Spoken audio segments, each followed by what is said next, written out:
প্রিয় দর্শক, আসসালামু আলাইকুম। আমি আজকে এনসিপি নিয়ে একটু কথা বলতে চাই। যারা এনসিপির শীর্ষ পর্যায়ে আছেন তারা গত বছরের ছাত্র জনতার অভ্যুত্থানে তাদের যে ভূমিকা ছিল সেটা ঐতিহাসিক। আমি বিশ্বাস করি যতদিন বাংলাদেশ থাকবে ততদিন তাদের এই অবদান স্মরণীয় হয়ে থাকবে। যারা আজকে বা গত বছর যারা এই গণ আন্দোলন দেখেছেন তাদের মেমোরিতে সারা জীবন সেটা মনে থাকবে, সেই স্মৃতি, যে তারা কিভাবে ত্যাগ করেছেন, কিভাবে লিড দিয়েছেন। যদি এটা কোটা সংস্কার আন্দোলন থেকে সূচনা, তবুও সকল রাজনৈতিক দলের সমর্থনে এবং তারা এই আন্দোলনে সম্পৃক্ত হওয়াতে এটা একটা গণ অভ্যুত্থানের রূপ নিয়েছিল। কিন্তু যেহেতু সূচনাকারী ছিল এই ছাত্ররা, তা আমরা সবাই তাদের প্রতি কৃতজ্ঞ। ন্যাশনাল ডেমোক্রেটিক পার্টি সহ আমি বিশ্বাস করি সমস্ত জাতি তাদের জন্য কৃতজ্ঞ এবং তারা সম্মানজনক একটা অবস্থানে থাকবে। আমি এই বৈষম্য বিরোধী আন্দোলনের যারা শীর্ষ পর্যায়ে তারা যখন রাজনৈতিক দল গঠন করার জন্য পরিকল্পনা করেছিল, তখন আমি একটা ভিডিওতে বলেছিলাম যে তাদের উচিত হবে না দেশের স্বার্থেই যে রাজনীতিতে এখনই সম্পৃক্ত হওয়া। তাদের যদি রাজনীতি করতে হয়, তাদের আমি ব্যক্তিগতভাবে মনে করি যে তাদের পরিকল্পনাটা এমন হওয়া উচিত ছিল যে সামনে যে ত্রয়োদশ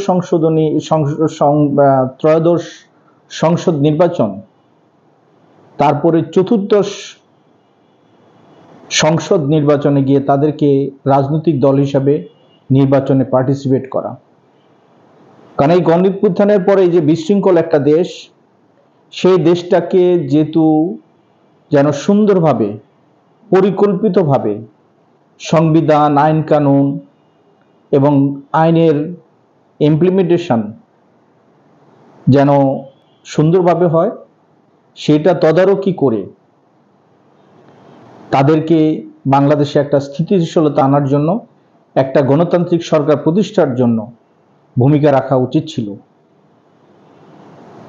কিন্তু যেহেতু তাদের বয়স কম, তারা আমাদের সন্তান তুল্য, তাদেরকে আমরা স্নেহ করি।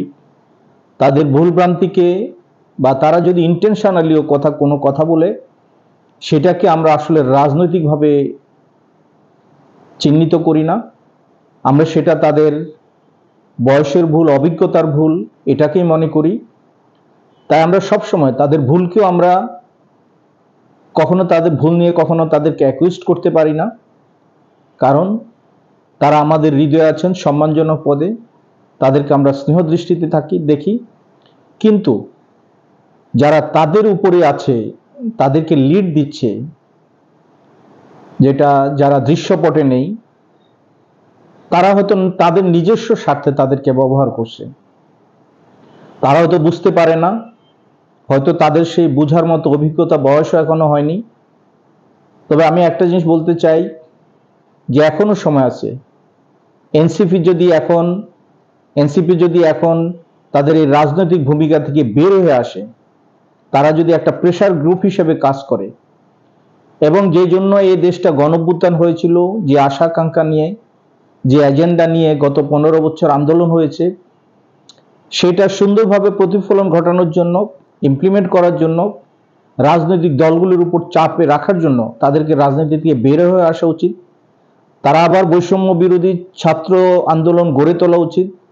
তারা সেই প্ল্যাটফর্ম থেকে এখনো দেশের জন্য অনেক ভূমিকা রাখতে পারে, যে ভূমিকাতে একটি সুন্দর, অবাধ, সুষ্ঠু নির্বাচন হবে, যে নির্বাচনে প্রতিটি ভোটার ভোট দিতে পারবে, কোনো মারামারি হানাহানি হবে না এবং ভোটের প্রতিফলনেই একটা গণতান্ত্রিক সরকার প্রতিষ্ঠিত হবে।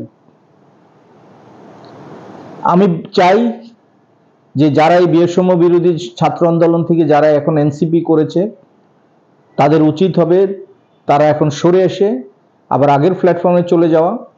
কারণ আমরা ইতিমধ্যে দেখেছি যে এনসিপি যে করেছে, তাদের মধ্যে যারা ফ্রন্ট লাইনে আছে তাদের মধ্যে এখন দ্বিধা বিভক্তি হয়ে যাচ্ছে। এই দ্বিধা বিভক্তি যদি হয়ে যায়, তারা রাজনৈতিকভাবে বেশি দিন টিকতে পারবে না। কারণ এখন যদি তারা এই নির্বাচনে অংশগ্রহণ করে, আমি আমার অভিজ্ঞতা থেকে একজন রাজনৈতিক কর্মী হিসেবে বলতে পারি, এই নির্বাচনের পরে তাদের অস্তিত্ব খুঁজে পাওয়াই মুশকিল হবে। সুতরাং আমার পরামর্শ, এনসিপিতে যারা আছে, যারা বৈষম্যবিরোধী ছাত্র আন্দোলন থেকে এসেছে, বা যারা এখনো ছাত্র আছে বা সদ্য ছাত্র থেকে বিদায় হয়েছেন, তাদের কাছে আমার অনুরোধ, আপনারা আসুন, এনসিপি বাদ দিয়ে, রাজনীতি বাদ দিয়ে আপনারা জনগণের জন্য কাজ করুন।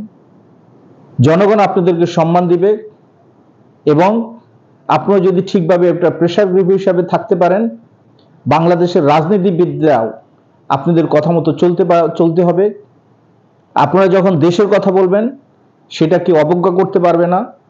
শুধু ছাত্র নয়, 2024-এর মতো ছাত্র জনতা আপনাদের পেছনে থাকবে।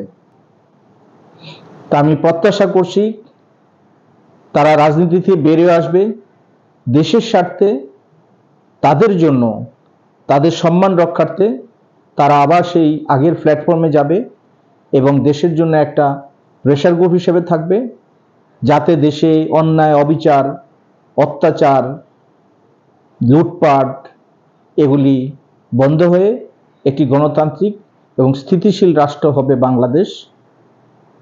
আমি নিজেও তাদেরকে সমর্থন করব, বরং তাদের জন্য আমরা তখন কাজ করব। তারা যদি দেশের জন্য কাজ করে, তারা যদি জনগণের জন্য কথা বলে, আমরা অবশ্যই তাদেরকে সমর্থন করে যাব। আমি তাদের সাফল্য কামনা করি, যারা গত বছরে এই ছাত্র জনতা গণঅভ্যুত্থানে উল্লেখযোগ্য ভূমিকা রেখেছিলেন, যারা জীবন বাজি রেখে আন্দোলন করেছিলেন, তাদের প্রতি আমার সম্মান এবং সমর্থন সবসময় থাকবে। ধন্যবাদ সবাইকে। আসসালামু আলাইকুম।